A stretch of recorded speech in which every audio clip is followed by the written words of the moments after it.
Dear Professor Mike Sandel, dear friends, dear colleagues, it's a great honor for me on behalf of Charles University to warmly welcome in our Faculty of Law the famous professor from Harvard University School of Law, Professor Michael Sandel, which kindly accepted our invitation for 6 schools of our university and the students groups, and I believe that we spent a nice evening in this lecture and sharing the experience and knowledge of Professor Sandel. And now I will ask for introduction of Professor Sandel, Professor Vildová, Dean of the Faculty of Pedagogy. Thank you very much. I tried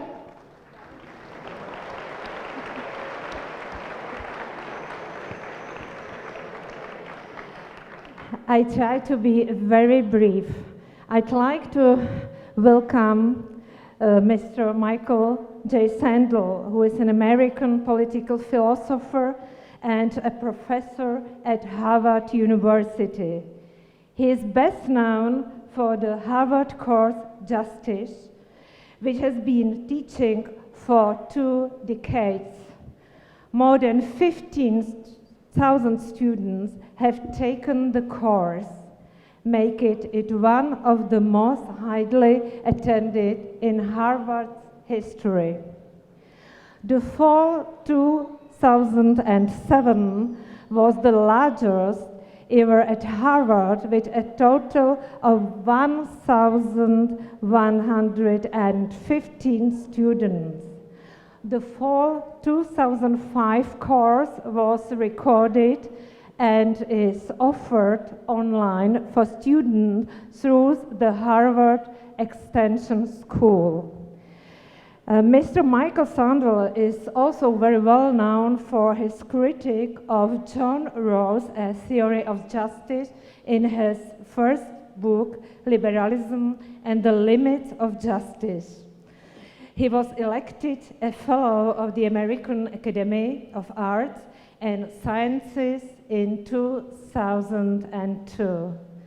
I'd like to say that we are very pleased to have this famous person here, and I'd like to say thank you to the person who organized and who was the starting point of this very special event we will have today, and it was the colleague of the Faculty of Education. It was my student, Tomáš Bederka, who is also the person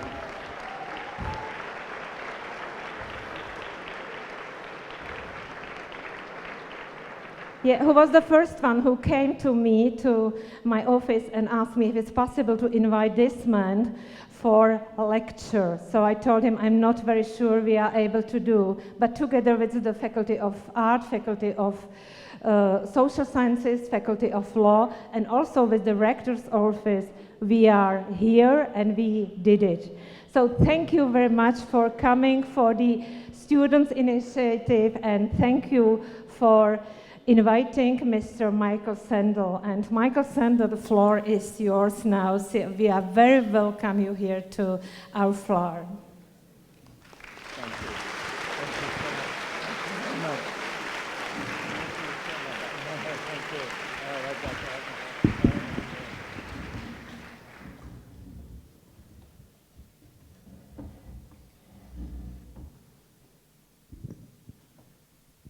Well, to the rector, to the professor, thank you so much for those words of introduction and welcome.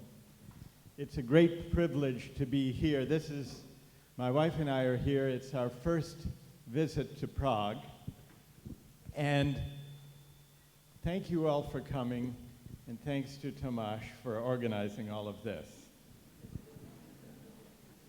When I was a student in university, in my first year, I took a course in political philosophy, and I didn't understand very much of it at all. They gave us books to read by famous thinkers, by Plato and Aristotle, and I tried to read those books, and I found them difficult and abstract. and they didn't really seem connected to the things I cared about. And so I put political philosophy aside for a time and studied what I considered more practical things: politics, economics, history. And only later, after I finished university and had a chance to go off to graduate school in England, did I decide to try again. And then I began reading these books, and they made a little bit more sense, and I studied them, and I actually began, one of my philosophy tutors in England said I really had to read Immanuel Kant's Critique of Pure Reason. This is a difficult recommendation. But I read Kant and Hegel and Marx, and then went back to Plato and Aristotle. And before I knew it, I was hooked. I fell in love with philosophy, but I always wanted to connect philosophy to the world. I had always been interested growing up as a kid in politics and in political arguments and debates. And so when I began teaching, I wanted to design a course in political theory, political philosophy for my students that would have interested me back when I was a student. In fact, I think the first lesson in how to teach is very simple. Remember what it was like to be a student. And so the way I tried to design the course I began to teach on justice as a young professor was to take practical examples, concrete cases to do with politics and law, controversies, debates, and to invite students to begin to think and argue about them, and then to notice the connections between the debates and the arguments we have and the larger principles of justice and of rights, conceptions of the common good that the famous philosophers were writing about. And that's the way to begin to understand what those famous books that I couldn't understand when I was a student were about, and I'm only just now beginning to understand those books, I think, myself. Some people think that philosophy belongs in the heavens or in the clouds, far beyond the world in which we live. I think philosophy belongs in the city, where citizens gather and disagree and argue with one another. That's the stuff of philosophy. And in fact, if you read Plato, that's what Socrates did. He wandered the streets of Athens. Socrates didn't give any lectures. He wandered the streets of Athens and he asked people questions, ordinary people he encountered, not other scholars, ordinary people. He went down to the port of Piraeus in Athens and talked to the people who worked there. And he asked them questions and they gave him answers, and then he asked follow-up questions. And those questions had the effect of inviting and encouraging and provoking and challenging. And before long, on the streets of Athens, Socrates and the people he spoke to were doing philosophy. I'd like to connect philosophy to the world in a discussion with you here today, if you're willing to join in a discussion. Is that all right? Are there people, do we have people with microphones for the audience? Raise your hand, those of you who, how many do we have? One over there, where else? Two, who else? Up there. Is there anybody down around the middle? We have? All right, and we have one up there. We'll do our best. I'd like to begin by noticing two tendencies in contemporary public life. The first is that in democratic societies around the world today, citizens are frustrated with politics, with politicians, and with established political parties. And the reason they're frustrated, I think, is they're frustrated with the terms of public discourse. What passes for public discourse these days too often consists of narrow technocratic talk, which inspires no one, or where passion does enter, shouting. People, usually politicians, shouting past one another. What's missing is much serious engagement with big questions, including questions of values and ethics that matter and that people care about.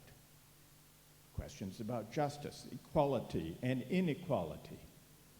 The role of markets, what it means to be a citizen, what we owe one another. These are the big questions that people care about and that we rarely hear debated. That's one tendency. A second tendency is the growing role and reach of money and markets in our societies. Over the past 3 decades, we've been in the grip of what you might call the market triumphalist faith. And by faith, I mean the unquestioned assumption that market mechanisms are the primary instruments for defining and achieving the public good. Over the past 3 decades, we have drifted, almost without realizing it, from having market economies to becoming market societies. The difference is this: a market economy is a tool, a valuable and effective tool for organizing productive activity. But a market society is a place where almost everything is up for sale. It's a way of life in which market thinking and market logic and market values begin to reach into almost every sphere of life. Family life and personal relations, health, education, civic life, the media, law, politics. And here's a question I'd like to discuss with you today. Should we worry about becoming market societies, and if so, why? One reason we might worry is to do with inequality. The more things money can buy, the harder it is to be poor. If the only thing money determined access to were BMW cars and yachts and fancy vacations, inequality wouldn't matter very much. But if money governs access to the essential ingredients of a good life, decent health care, a good education, security, political voice and influence, then money and inequality matter a lot more. So that's one reason to worry.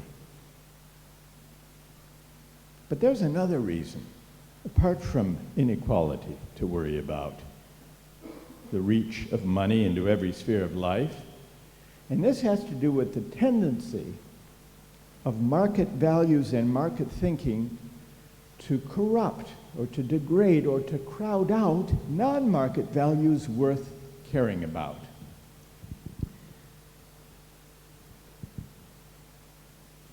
This is sometimes a subtle effect. So let me see if I can give you 1 or 2 examples. One way of thinking about what money should not be able to buy is to ask a prior question. Are there some things that money can't buy, even if it tries? Can you think of any? Love, life, happiness, You don't think money can buy happiness? How many, well, let's just see whether people agree with that. How many people think that money cannot buy happiness? If you agree with that, raise your hand. Now, how many disagree with that statement? It's pretty evenly divided. It's pretty evenly divided. And I suspect that if we ask the people who just raised their hand, who believe money can buy happiness, they would probably point to the good things in life, the elements of human happiness, that having more money make possible. I'm guessing. You think they're wrong. All right, well, we'll come to that. Let's take love and friendship even. Suppose you don't have very many friends, and you find it difficult to acquire them in the usual way.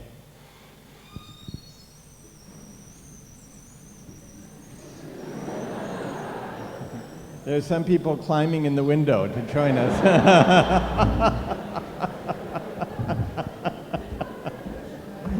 No. Huh? No, I don't need it. Yeah, I don't need it. Thanks. Yeah.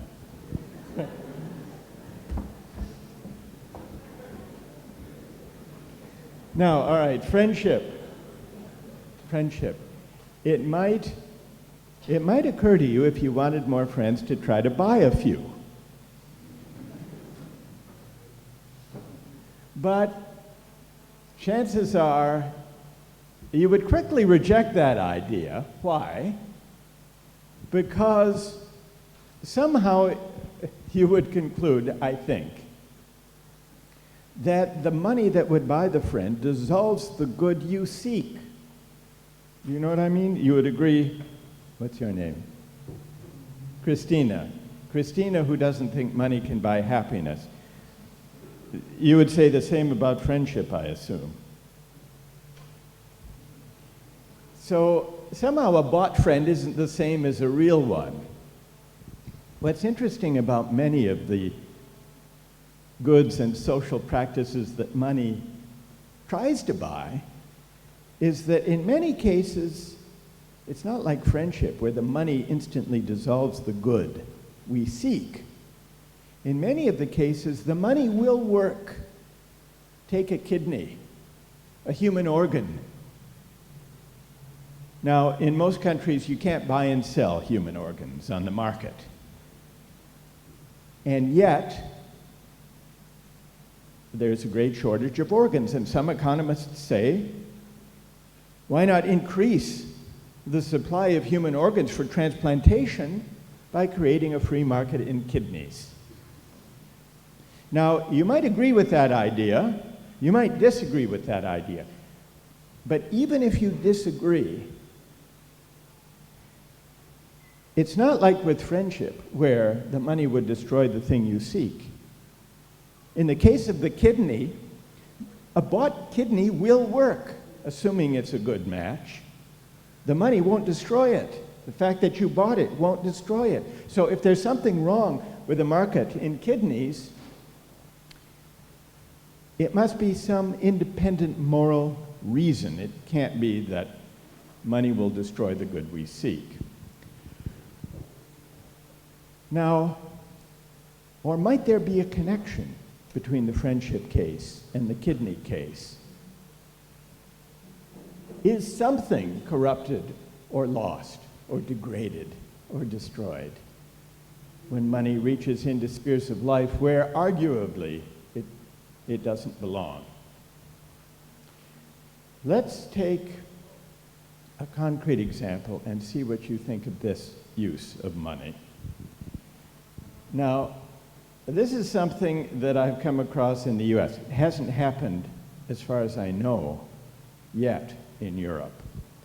It's a use of a market mechanism, a cash incentive in the field of education, teaching and learning, motivating kids to learn.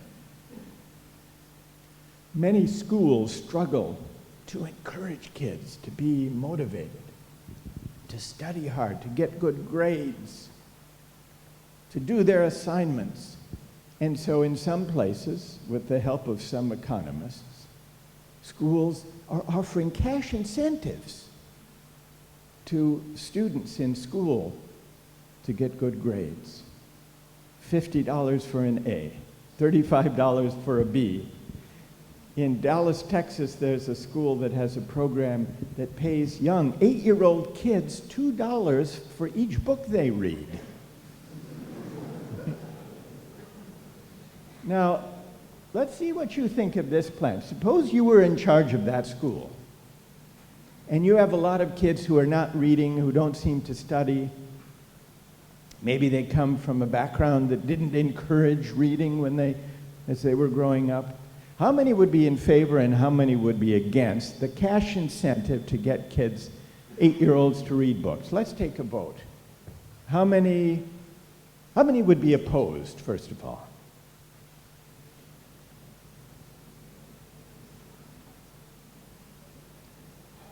And how many think it's at least worth a try to see if it works? Not everybody voted.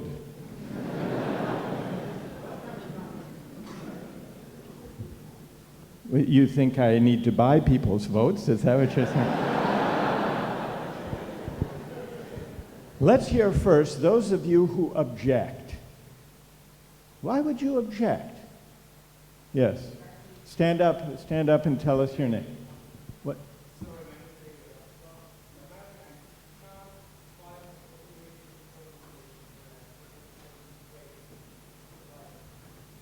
All right, let's see. Here, let's get you this microphone. Go ahead. Is it David? Yes. All right, we'll get you the microphone. Say it so we can. Right? Go ahead. Sorry about it. My name is David, and I think that you just can't buy an internal motivation for good grades, for example, and that kids in the school. You can't buy internal motivation. Yeah. But suppose it works. Suppose more kids wanting the money read more books. Isn't that possible? Wouldn't you just give it a try to see if it works?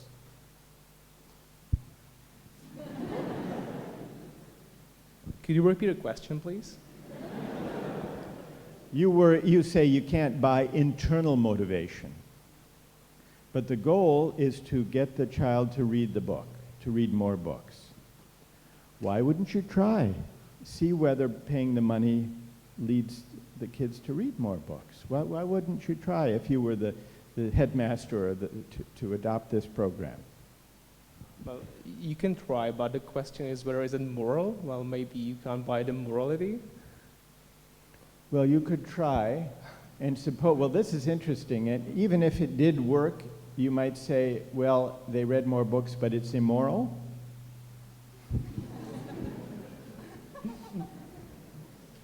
What to say? I'm going to listen to you right now. Do you think, David, that it's a form of bribery?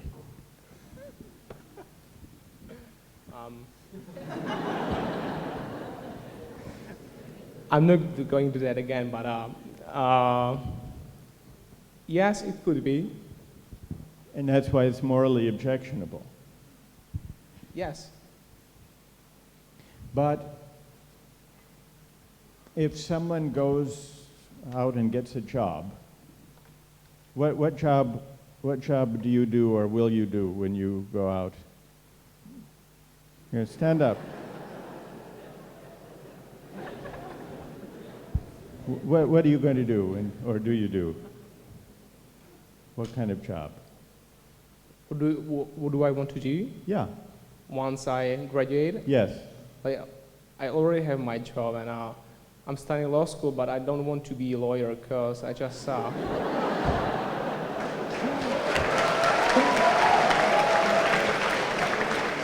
But here's my question.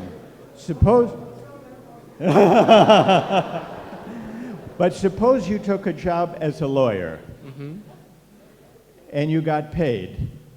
Would you consider working as a lawyer for pay, would you consider that pay to be a bribe? Well, it depends what you mean a bribe. Maybe it could be a bribe against myself, because I really don't like the job.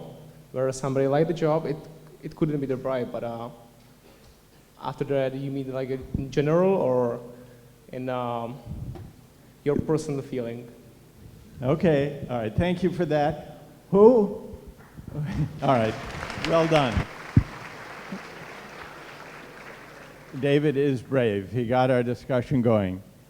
Now, let's hear from someone who thinks it is worth trying, this policy of paying children to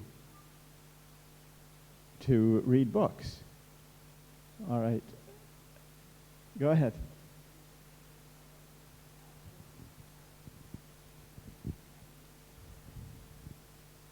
So it might be not the best option to do that. I mean, but if it's like almost the only choice you've got to make your child motivated to study, to make them read more or something, it must be a good, like, initial step to do them, to do it. And basically, later you might end up with your child being really interested in something, and you won't need to pay them anymore or something like. Right. So now you're imagining that the parent might consider paying the child. Yeah, either a parent or the school. The school. And what's your name? Anastasia. Anastasia. And Anastasia, your parents didn't pay you to study? No. Is there anyone here who was paid to study or to get good grades? All right, let's hear. All right, over there, you were? Okay, let's get you in the very back. Here, come forward a little bit and get the microphone. We want to hear from you.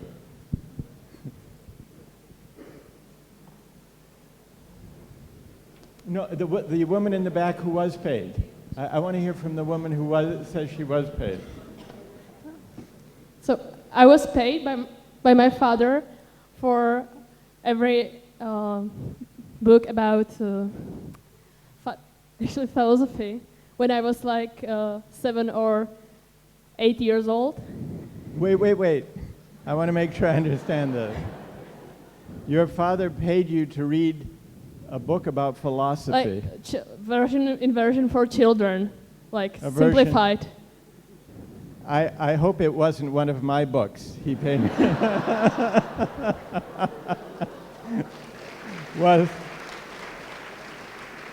Wait, tell us your name. Aneška. Aneška. So, do you remember what the book was? It was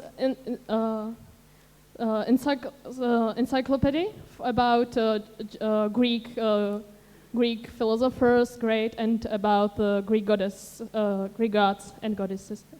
And how much did you get paid to read it? Actually, I don't remember because it didn't work out. It didn't. But something. Did you read the book? I did. Did you like it? No. And would you pay your children to motivate them to read books? I would. You would? Yes. But Agnieszka, you said it didn't work out. Yes, I know, but I think in some cases it's still worth try, because if the children read the book, as my colleague Anastasia mentioned, that it can open some feelings in him, or open some thoughts that after reading this 1 or 2 or 3 books for which the children was paid for to study, then may will come another books that they'll read without being paid. Exactly. And I think even if it would work out in, let's say, 1 in 5 cases, it's still worth it, because it is in the name of a better good. Okay. Bigger. It will encourage them, set them on the path to reading. Yes. Okay. Agnieszka, stay there, and I want to find someone who disagrees in principle with the idea of paying kids to read? Yes. Stand up. We'll get you this microphone. And Agnieszka, move a little bit forward. And what's your name? My name is Franta. Say it again. Franta. Franta. Yeah. No, wait. Franta.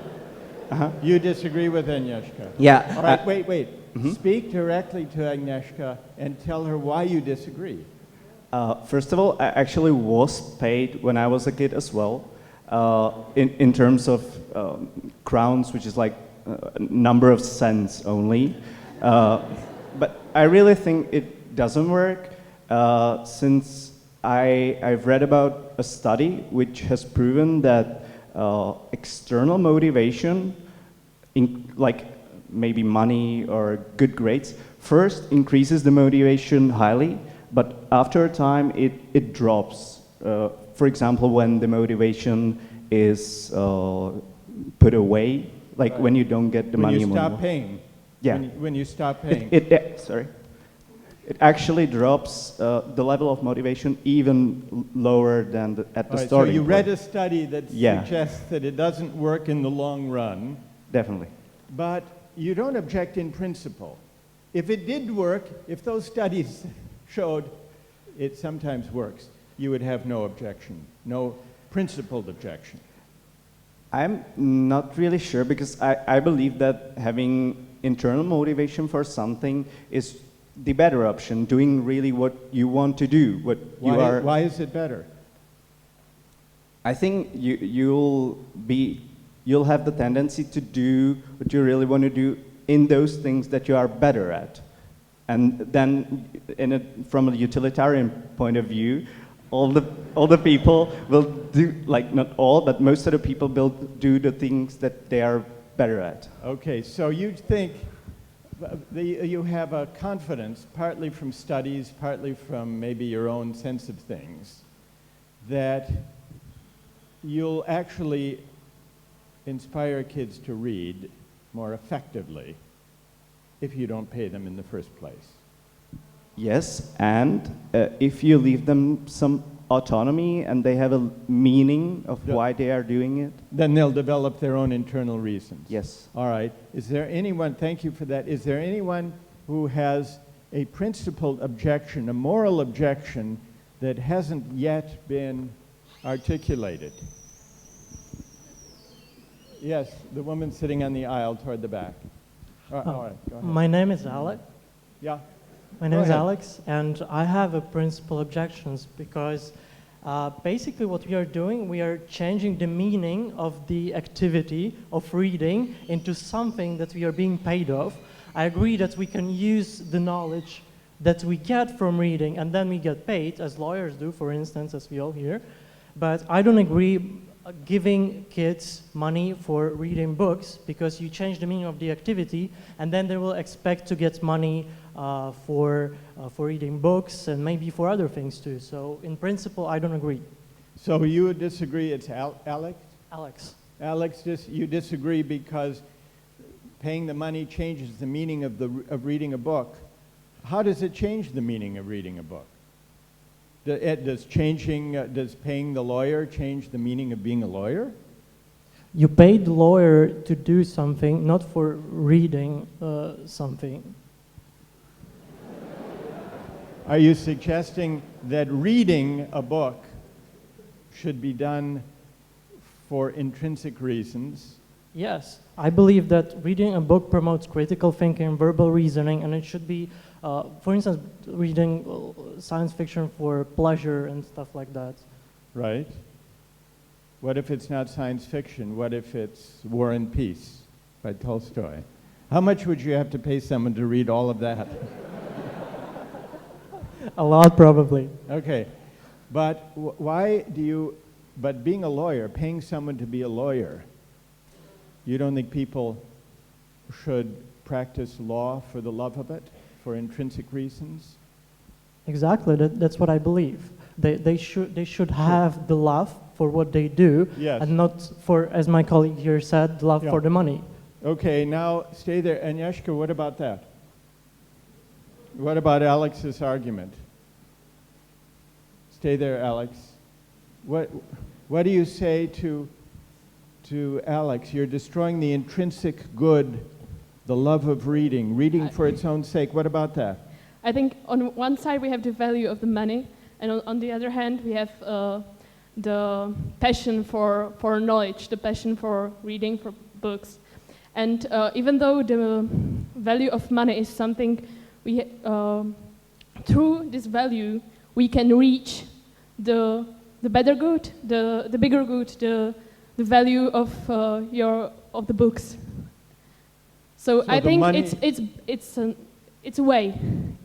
The money may introduce you to the books. Exactly. And then, Alex, Anesha says you may then fall in love with reading. I understand. So you're basically introducing an idea of a Kickstarter. You get a kick, you get paid. But what I believe is that you will want the money, and it will not be a Kickstarter. You will be like, I get paid for reading, then I should be getting paid for reading like all the time, and in other fields also. You'll become addicted to it or habituated to it. If you change the meaning at the beginning, it will stay. That's just what. But I think that the books has something in them which has something in them which which helps you to overcome this, like we said, addiction to the money. Okay. They are stronger. They are stronger. Their influence is stronger than the influence of money. All right, so you think that the intrinsic love of reading will take over and will break the love or the habit of making money, and Alex worries that it might not. I want to thank Alex and Fronta and Aneshka and Anastasia and David for introducing this very good discussion about. Thank you to all of them. Now, I should say what happened with this case in Texas. The $2 did get the kids to read more books. It also led them to read shorter books. But the real question is the one that emerged from this discussion, which is whether the paying of the money changes the meaning of reading, crowds out or corrupts the intrinsic value and love of reading, or whether it may function as a Kickstarter and the intrinsic good will not be crowded out forever, but might be engaged and come to be the dominant motivation.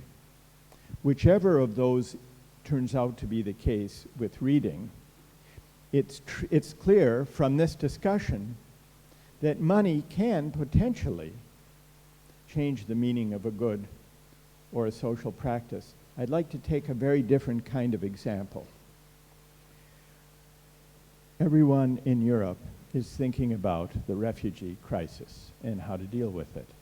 And there are attempts in the European Union to come up with negotiated refugee quotas to allocate the responsibility among countries to meet the needs of refugees.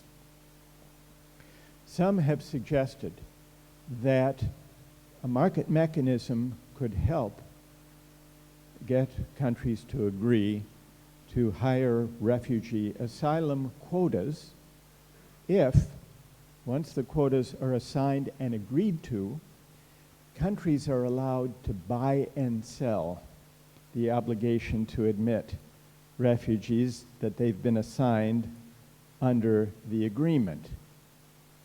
It's analogous to carbon trading policies in global climate negotiations. Countries agree to reduce carbon emissions to a certain level, but they can do so either by reducing their own emissions or by paying some other country to reduce theirs. Why not apply the same logic, the same market mechanism to the allocation of refugee quotas? Tradable, marketable, refugee asylum quotas. How many, let's take a vote on this proposal.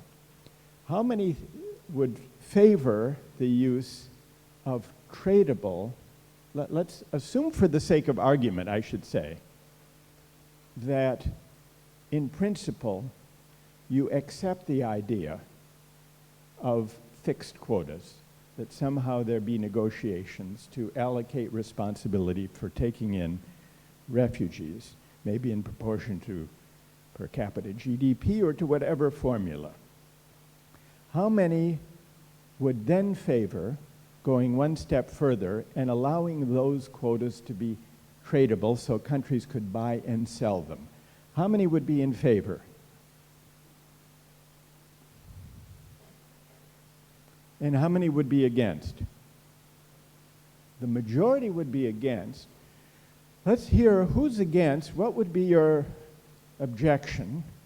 And then we'll see whether those who are in favor can respond. Yes.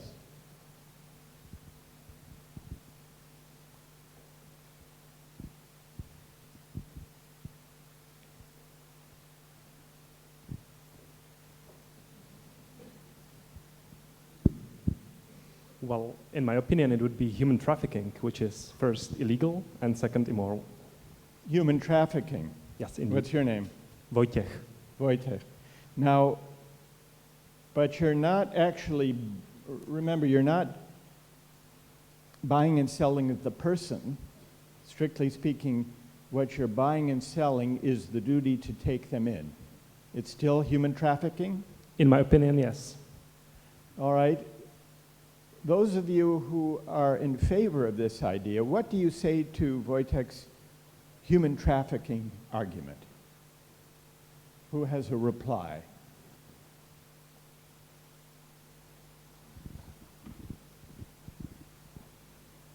Go ahead.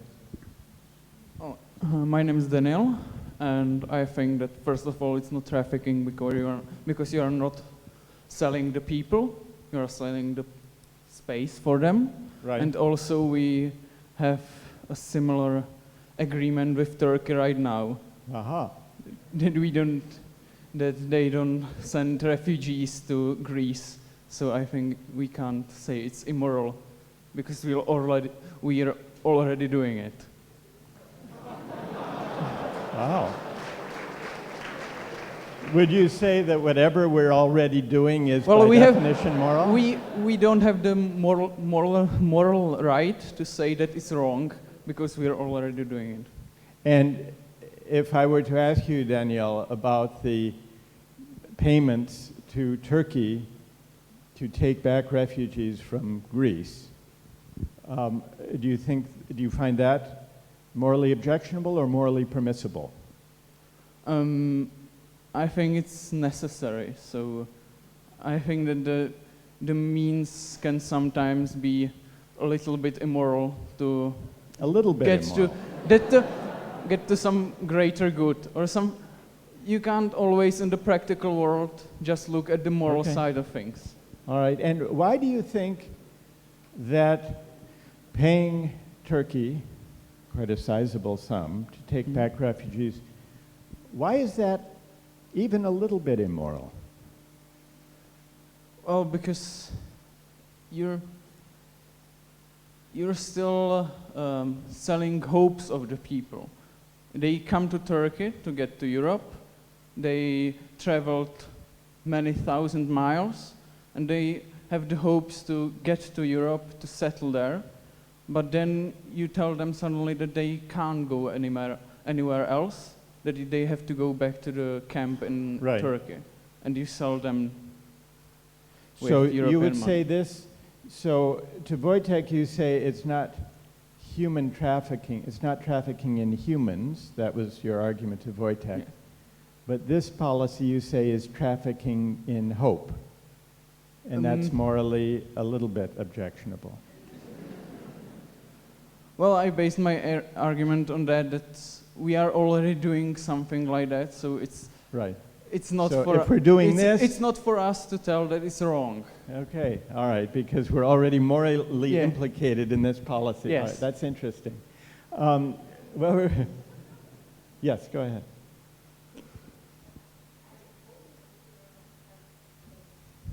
Well, we'll get you a microphone.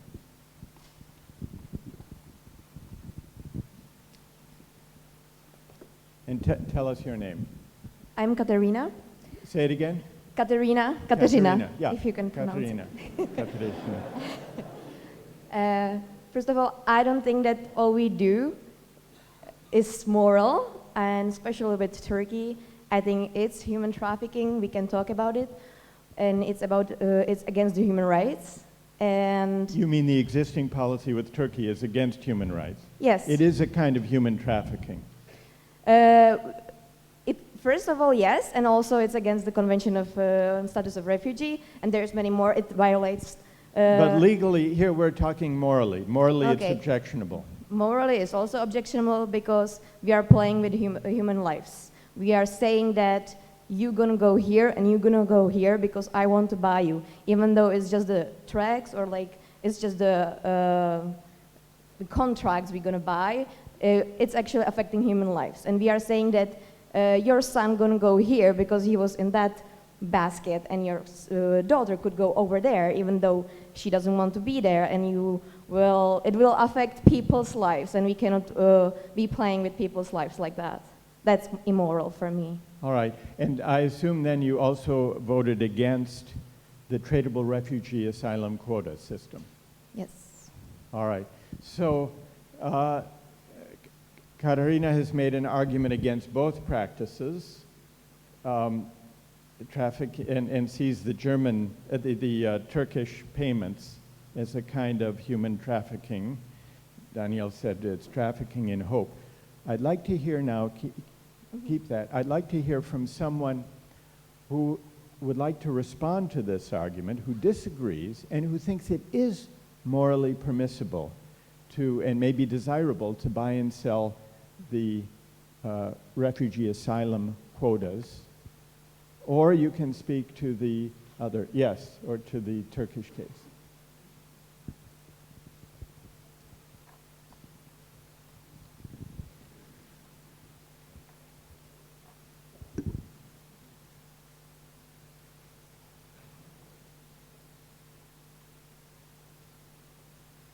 Hi, my name is Susanna. I think that's what the market is already doing globally, and especially within the EU. It's not paying people directly to go to one country or another, but by reason of different regulation, people have financial incentives to be not in the Czech Republic, but in the Netherlands and so on. So how is paying people, this is not even paying people directly, it's just exchanging money, economic incentive. How is it worse here than it already is so in when the market? people go, when refugees, you mean, try I to mean, get to the anyone. Netherlands, or anyone goes to the Netherlands instead of the Czech Republic, they are responding, you think, at least implicitly, maybe explicitly, to an economic incentive. to an economic incentive, and therefore, Susanna, therefore what? Therefore, it's okay? Yes, it is. So people are already moving because of an economic incentive. So using another economic incentive to have people move around Europe, maybe for good reasons, maybe because another society is more ready for them or more willing to welcome them, is not fundamentally different. Although the countries buying and selling the refugee asylum quotas, the refugees are not being given a financial incentive, the countries are. But you think the principle is the same? It is. Anyone else who agrees with Susanna, who would like to? You disagree with Susanna. All right, tell us why. Thank you. So, hey, or hello rather, I'm Matthew. You're what? Say it again. Matthew. Yeah. And I disagree on the level that I see the difference between the economic incentive of a person to move around and the economic incentive of countries to move around the people. But at this point, I believe, if we have quota on immigrants, then we're basically allocating the people already, and that is the immoral part of this policy. And at the moment when we just change the way we allocate them to different countries, that isn't the step in which the moral problem occurs, because the morality of it is in establishing quota themselves. So I believe that at this point... Does that mean you're in favor of open borders? No quotas, refugees should be able to enter whatever country they want to? I'm not sure I can say I have a definite opinion on this. In the poll, I voted for having the quotas to be tradable. Yes. But that is because there is the choice between quota that are tradable and non-tradable. But I believe the moral question of having quota at all is a more pressing one, may I say. But if that's morally objectionable to have a quota at all, yes, doesn't that imply that morally there should be open borders? I believe it is morally questionable to have quota on allocating refugees. I believe it may have practical implications because if you have tradable quota, it means that the countries who want or need the refugees more will get them. The ones who want or need them less will get less of them, which means that could have a practical benefit. And that's part of the argument for markets. Yes. Do you disagree? All right, tell us why.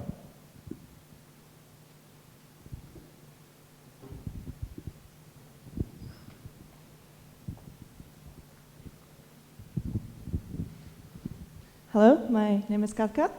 Is what? Katka. Yeah.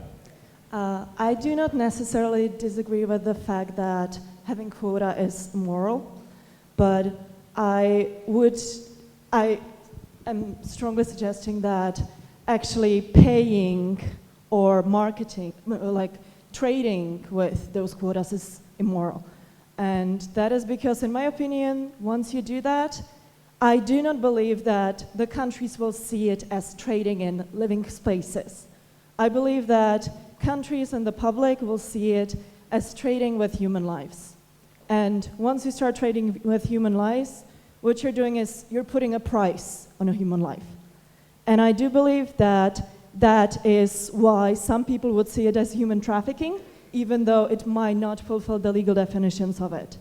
And why I But morally, you think it is morally analogous to human trafficking? Yes, and why I think it is immoral is that you are by trying to put a price on human life is you're trying to quantify something that by definition cannot be quantified.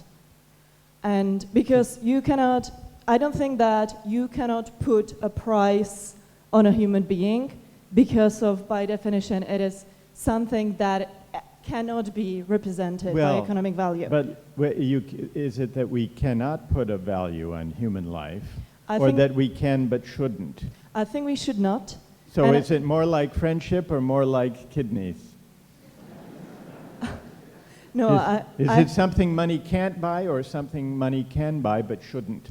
I think it's something that money should not buy.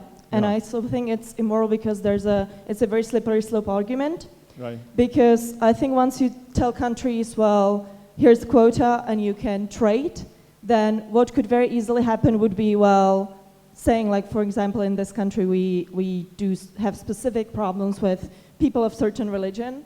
I think what then could happen would be, well, let's say we're going to sell you a Christian for $50, but for Muslim we want much more.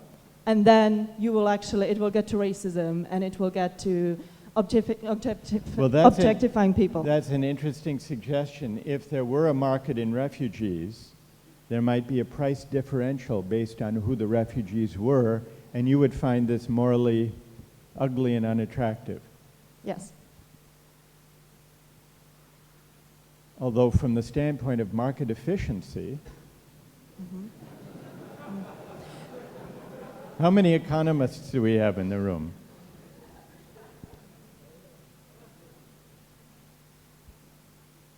Are you an economist? You're an economist. From the standpoint of market efficiency, wouldn't that be the efficient solution? Do you want to speak? I don't want you to have to speak for economists as such, but what do you think? Yeah, we've got. My name is Peter, and I would probably start by finally defining the problem. I would start by asking the question whether the allocation of quotas has been a consensus decision. And in a case you had a majoritarian vote on that someone in this room should be executed, I would allow the person to buy out of this majoritarian decision. I'm not sure I understand. If the tyranny of the majority singles me out for execution, I should be able to hire someone else to take my place? Is that what you're saying? No. To buy someone to buy their votes. To hijack you to some safer place. Well, for that matter, should I be able to buy their votes? No, I'm just suggesting. But why that not? No, why not? I didn't get your point. Why shouldn't I be able to prevent the majority from enacting some tyranny against me if I'm wealthy, let's say, and I could buy enough votes to change the vote? I am not talking about vote buying. I'm Right. talking about escaping from the result of this tyranny of majority. So if you are, for example, a very rich Hungarian who is strictly opposing quotas for refugees, right. I would give you the option to buy out of this obligation and simply say pay a sum to someone who is ready to host the refugees. So basically, very roughly speaking, the Australian plan for allocating people outside the land of Austria to some safe place because it's against the will of the locals and how, to host the right, refugees. And how do you answer the arguments we've heard that this amounts to human trafficking? Well, I believe that if you have a place in a world inhabited by people, they are allowed to choose their destiny. And if I just think back 6 years ago, when in the world there were 700 million people less, and someone would tell me that every 10th African would be allowed to find a new living in Europe, so in the period of 35 years, I would basically say that according to the median projection of the United Nations, we would have, if you talk about just the new people, 100 million new Africans in Europe with the population projection of Europe being basically stable. Right, so right. if I am a strong believer in that people in a piece of land have the right to choose their destiny. This is not something about individual generosity toward individuals, but would you favor open borders? No. Okay. Just you would want the majority to decide. Borders are there to be functioning like borders. Otherwise, it's chaos, right? Well, it's my experience. Yeah. Although the idea that there would be chaos if there were open borders, that's a political hunch. That's not an economic principle. That's not a market principle. But fair enough. Fair enough. Thank you very much for that. All right. Thanks to everyone who's joined in this round of the discussion about tradable refugee quotas and whether it amounts to human trafficking. There's an analogy. If you look at the debate about paying the kids to read the books and buying and selling refugee quotas, there is an analogy. One of the analogies is that those who object, those who find both morally objectionable, do so, at least in part, on the grounds that the money changes the meaning of the good or the social practice, that the money, in the case of the reading, crowds out the intrinsic love of reading. That was the argument, and there was a counter-argument. Or that the money, in the case of the refugee quotas, or the payments to Turkey, changes the way we treat and regard refugees. That's the worry. Now, some people say it may be worth paying that moral price to get kids to read and maybe fall in love with reading, to solve the immediate pressing crisis of refugees. It may be worth paying that price. But the worry articulated by many is that lying in the background, there is a moral price to be paid, and the moral price is that it changes the way, it corrupts the meaning of what it is to read a book or to be a refugee. That in the case of refugees, the market mechanism may lead us to regard refugees as commodities to be haggled over rather than as human beings in peril. That's the worry. Now, if it's true that sometimes introducing a market mechanism may change and corrupt the meaning of a good or a social practice, then an important assumption of standard economics is called into question. The standard assumption is this, that markets are inert, that they do not touch or taint or change the meaning or the value of the goods being exchanged. Now, this may be true enough, this assumption, if we're talking about material goods, cars, toasters, flat-screen televisions. If you sell me a flat-screen television or give me one as a gift, it will be the same good. It will work just as well either way. But the same may not be true if we're talking not about cars and toasters and flat-screen televisions, but about teaching and learning, or about allocating refugees, or about voting in democracies. In these cases, introducing market mechanisms may crowd out non-market values worth caring about. And if this is true, then to decide where market mechanisms are appropriate, it's not enough to ask only about the efficiency or the outcomes. We also have to ask what attitudes and values and norms ought to govern these social goods and practices. There was a daycare center, a kindergarten, in Israel that had a familiar problem. Parents coming late to pick up their kids. A teacher had to stay with the kids whose parents didn't arrive on time. And so some economists came along and said, establish a fine for late arriving parents, and they did. What do you think happened when they established a fine? Right, more parents came late. More parents came late. Now, why did this happen? Because the fine was too low. That's one possible answer. If the fine were $1 million for coming 10 minutes late, then probably the number of late arriving parents would go down, not up. That may be true. But from the standpoint of standard economic reasoning, from the standpoint of price theory, if you increase the price of a good or a service, fewer people, not more people, will want to engage in that behavior. Here it was the opposite. So how do we explain it?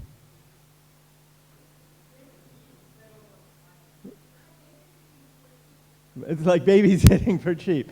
Right, the parents seemed to apparently regarded the fine as if it were a fee, a babysitting fee. And before, when they came late, they felt guilty. They were imposing an obligation. But now when they can pay, it's like hiring a babysitter. And why feel guilty paying someone for a service, looking after your child? So what happened in the kindergarten, now then they said they noticed this, and so they removed the fine. But what happened was the new pattern of late arrivals persisted, which suggests that once a market mechanism changes the meaning of, in this case, showing up late,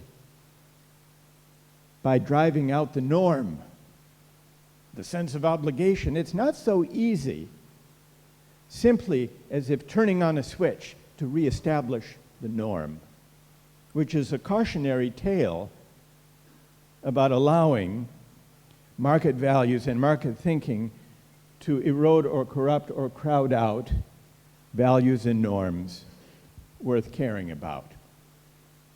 Perhaps, and I want to allow time for some general questions, so I would end with one further example of the way in which translating all goods into monetary terms can change their meaning.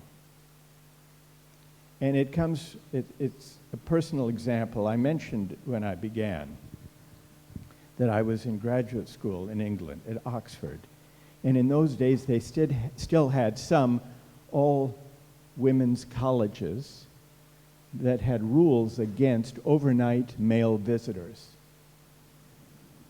These rules were rarely enforced and easily violated, or so I was told. Pressure was growing to change these rules at one of these colleges, and there was a debate among the faculty, and most were in favor of getting rid of this restriction on overnight male visitors, but there were some traditionalists who were opposed on traditional moral grounds. But times had changed, and they were too embarrassed to give the real reasons for their objection, reasons based on their sense of responsibility for the virtue of the young women who attended the college. So they translated their arguments into economic terms. They said, if we allow overnight male guests, the costs to the college will increase. How, you might wonder? Well, they said they'll want to take baths, and that'll use up hot water. Furthermore, they said, we'll have to change the mattresses more often. So the reformers met those objections by adopting the following compromise. Each woman could have a maximum of 3 overnight male visitors each week, provided each visitor paid 50 pence to defray the costs to the college. The next day, the headline in the national newspaper read, St. Anne's girls 50 pence a night, which goes to show that the language of virtue can't be translated always very well into the language of money. I mentioned 2 tendencies of contemporary public life when I began.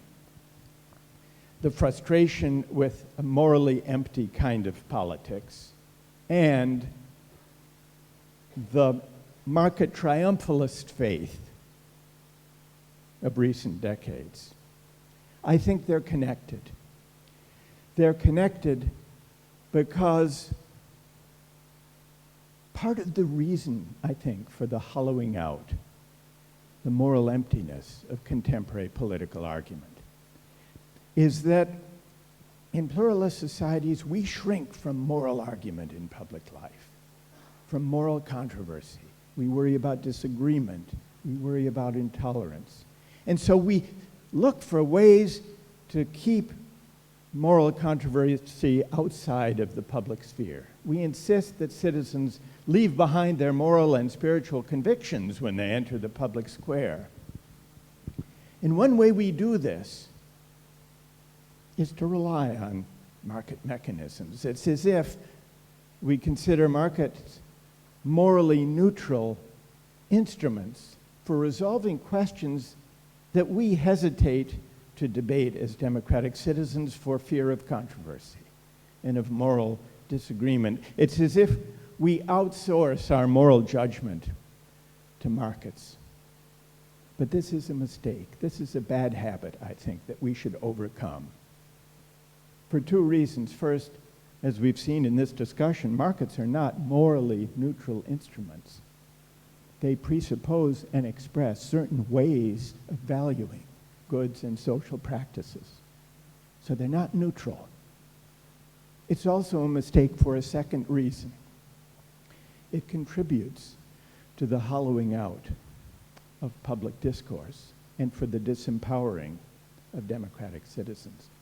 It contributes to the frustration that we see in democracies around the world today with empty politics, And so it seems to me that what we need is to reconnect market reasoning to moral reasoning, and also to reinvigorate democratic public discourse, not to shrink from our moral and spiritual disagreements, but to welcome them and to engage them.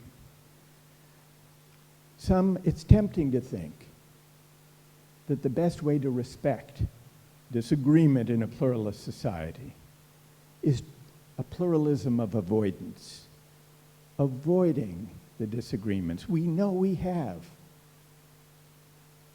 But I think a deeper kind of pluralism is a pluralism not of avoidance but engagement, engaging more directly with the moral convictions that citizens bring to public life, not because this will lead to agreement in every case.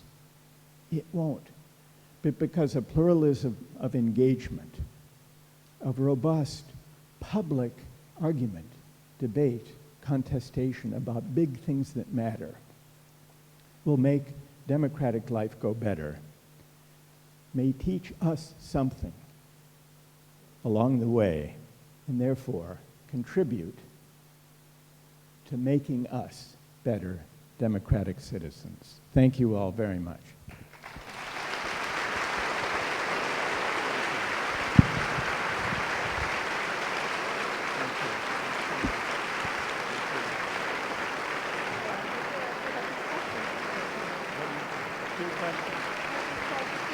A few questions. Thank you.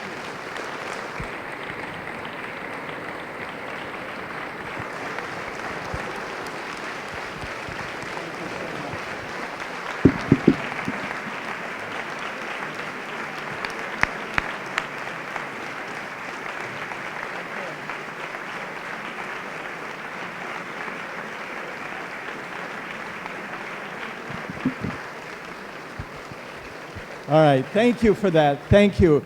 I'm told we have time for a few questions, and the questions can be on what we've discussed or anything you want within reason. Yes? Go ahead. Go ahead. All right, say it into the microphone.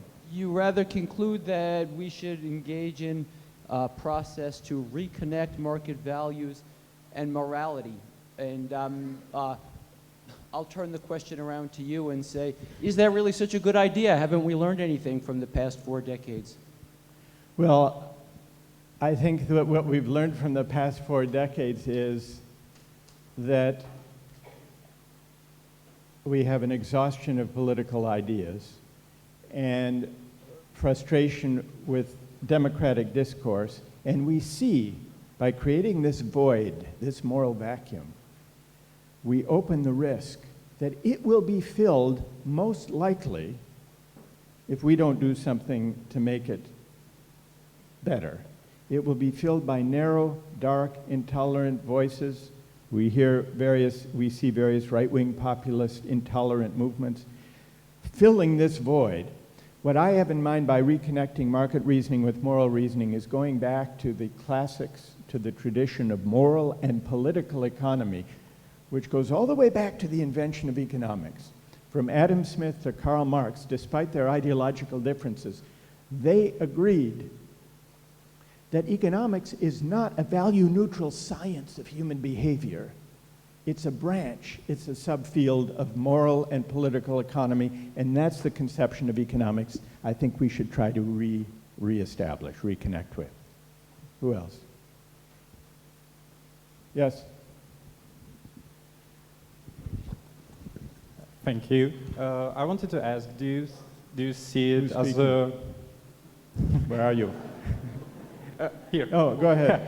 Do you see it as a problem with liberalism, that it has reached its maximum potential, that we have reached into an area where it's causing more problems than benefits because we are too afraid to argument or to say that morals have a place in public life? Yes, you raised the issue of liberalism to supplement our discussion of market fundamentalism. I've not spoken here explicitly about liberal political philosophy, but one important strand of liberalism insists that citizens leave their moral and spiritual convictions outside when they enter the public square. It insists on a conception of public reason that is neutral with respect to competing conceptions of the good life. I've been critical of this conception of liberal political philosophy, and it's connected, I think, to the themes we've been discussing here today, including the rise of a certain, it leaves the way open for a reliance on markets of the kind we've discussed. So I would not say that's the only version of liberalism. There are other more morally robust kinds of liberalism that do not insist on neutrality toward the good life. And so what the argument I've just suggested would include calling into question the version of liberalism that insists that public discourse be neutral with respect to substantive competing conceptions of the good life. I think that's a mistake. Thank you. Thank you. Who else? Okay. All right. Yes.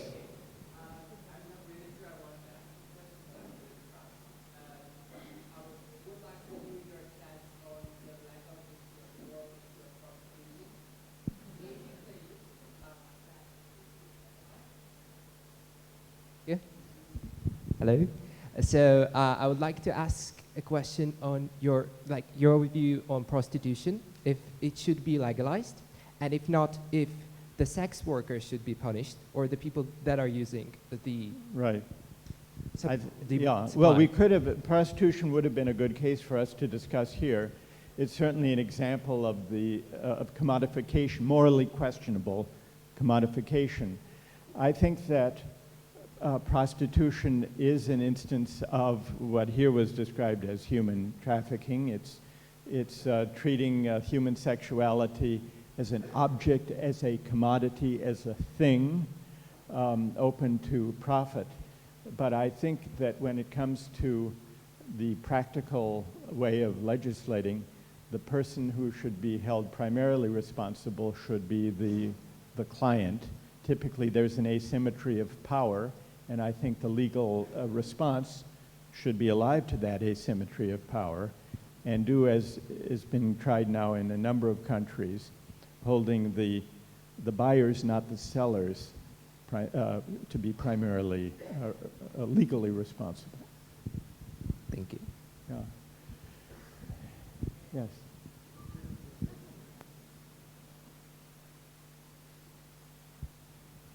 Hello.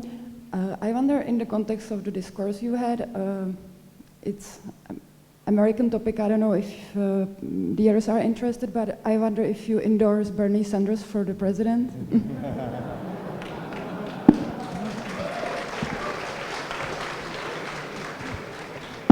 Well, actually, I'd be interested to know what this group, what this group has to think about those candidates. Which of the American candidates for president do you favor?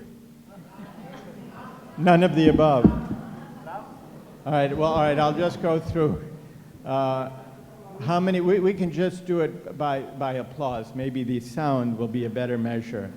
All right. How many would say Donald Trump?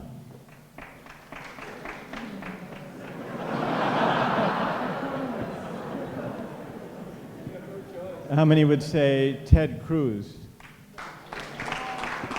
All right. How many would say Hillary Clinton?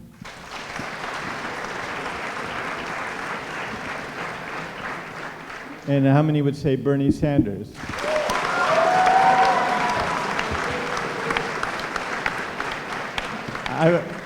From the sound of it, this is unscientific.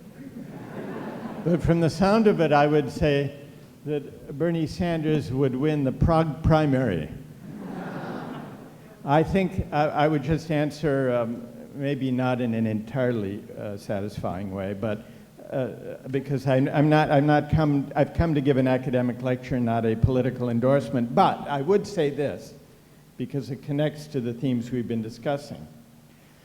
I think that Bernie Sanders, more than any other candidate, has responded to the failure of Democrats or Republicans of the established parties to address questions of inequality, the role of big money in politics, and the failure of the rather weak reforms after the financial crisis really to rein in the power of the big banks in the financial industry. He has brought these questions directly into political debate, and I think that's an enormous contribution, and all of the established parties have really failed to address these questions.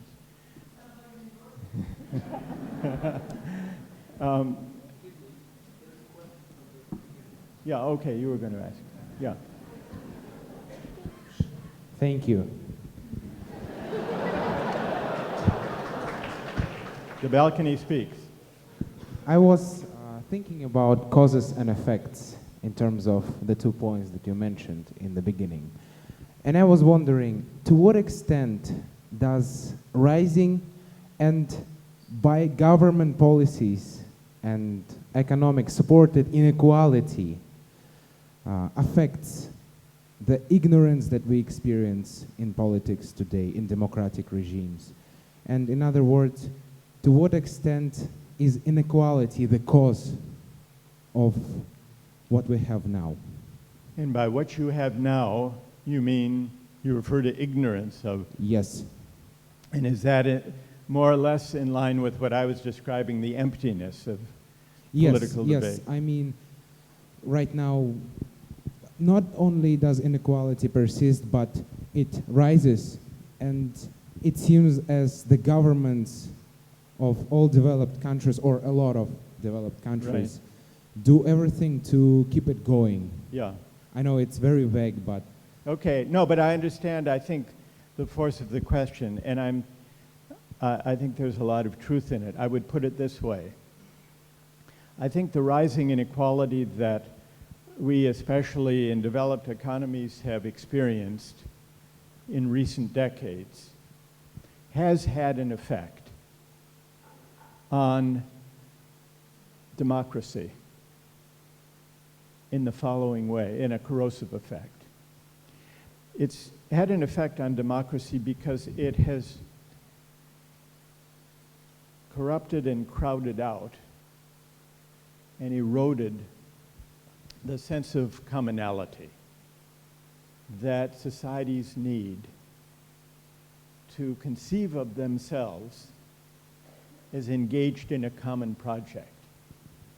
What happens, and here there's a connection between the effect of rising inequality and what we've been discussing, putting a price on almost every aspect of the good life.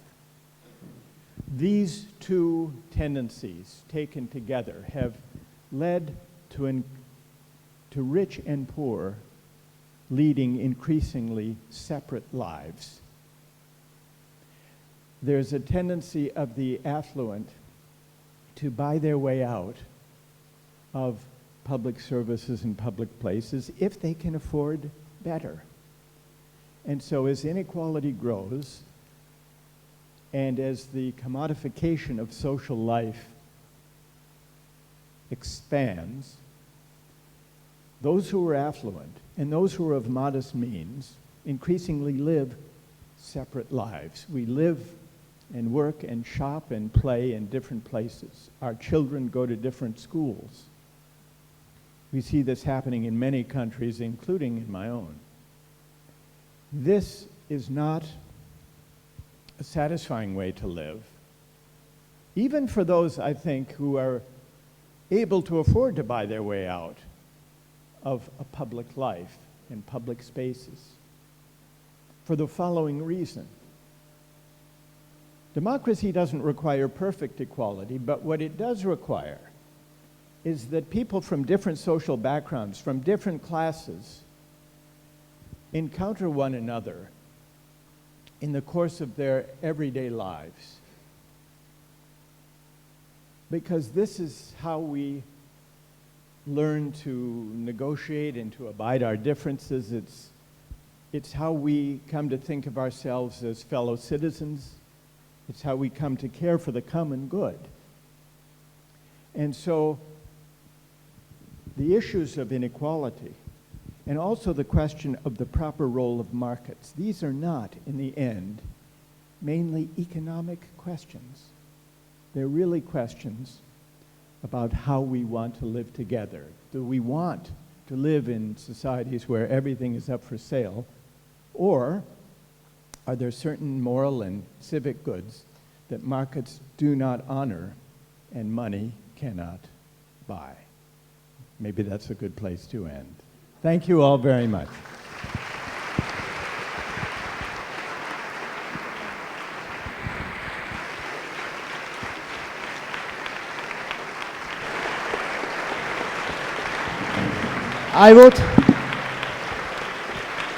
Thank you. I would like, on behalf of hosting law faculty, to thanks not only to Professor Sandel, but especially to Mrs. Sandel. Thank you very much for all the care, for the great teacher. And because, Professor, I have been very inspired by your lecture, I'm not going to send you any invoice for our consultation in lunchtime, yes? Thank you. Okay. I'd like to say thank you. We are very grateful for the lecture, for your coming. Enjoy the rest of your stay here and safety journey at home. So thank you very much.